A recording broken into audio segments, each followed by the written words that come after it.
J'ai choisi ce métier à l'âge de 14 ans. C'était un peu un hasard à la base. À 14 ans, j'ai fait des stages. J'ai fait des stages dans plusieurs domaines. Et effectivement, j'ai fait un stage en charpente. Et ce stage-là m'a plu plus que les autres.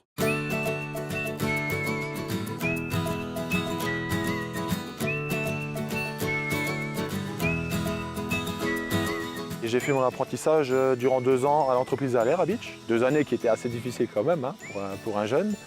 Et sorti d'apprentissage, l'entreprise Allaire m'a proposé un contrat. Je suis resté chez eux durant 3 à 4 ans. Puis j'ai quitté l'entreprise Allaire, je suis allé travailler dans 2 autres entreprises. Et après ça, je suis retourné chez Allaire. Après, je me suis mis à mon compte en 2010.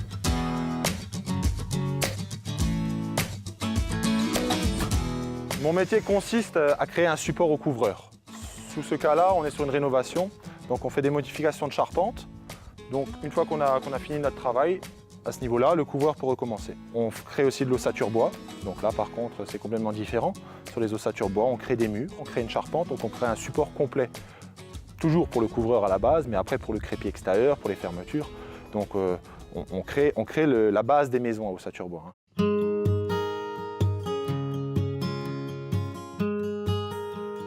Les étapes dans la journée, ça dépend beaucoup des chantiers. Un chantier n'est pas comme un autre. Donc sur un chantier de charpente traditionnel, il faut aller sur place, prendre les cotes de la maçonnerie, commander le bois de charpente, tailler la charpente, installer la charpente. Et pour une ossature bois, on va se poser sur une cave, un vide sanitaire, donc pareil, on va avoir des plans, on va créer des murs, on va créer une charpente. Avant ça, évidemment, on commande du bois.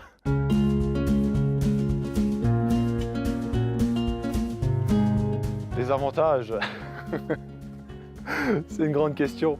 On travaille à l'extérieur, on travaille une matière un peu noble, on travaille du bois. Donc on crée des structures qui sont aussi jolies. On est fiers de soi à la base, qu'on a bien travaillé. Après, ce qui est un avantage de travailler dehors peut être un inconvénient pour d'autres. On est confronté à tous les temps. Les inconvénients, on travaille en hauteur. On travaille en hauteur, donc effectivement, il y a des risques de chute. On travaille en sécurité. On travaille des pièces de bois qui sont plus ou moins lourdes.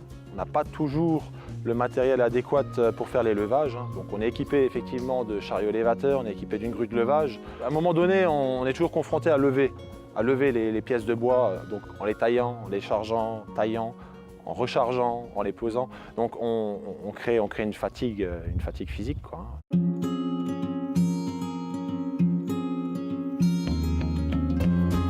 Pour faire ce métier, il faut surtout être motivé, avoir de bonnes conditions physiques. Après, de préférence, pour être charpentier confirmé, il faut déjà avoir fait l'école. De préférence, un apprentissage. C'est quand même un métier qui est un peu complexe, point de vue calcul. Donc il faut avoir quand même des bonnes bases. Et ces bases, on les apprend difficilement sur le tas. Il faut quand même passer par une école, par un apprentissage.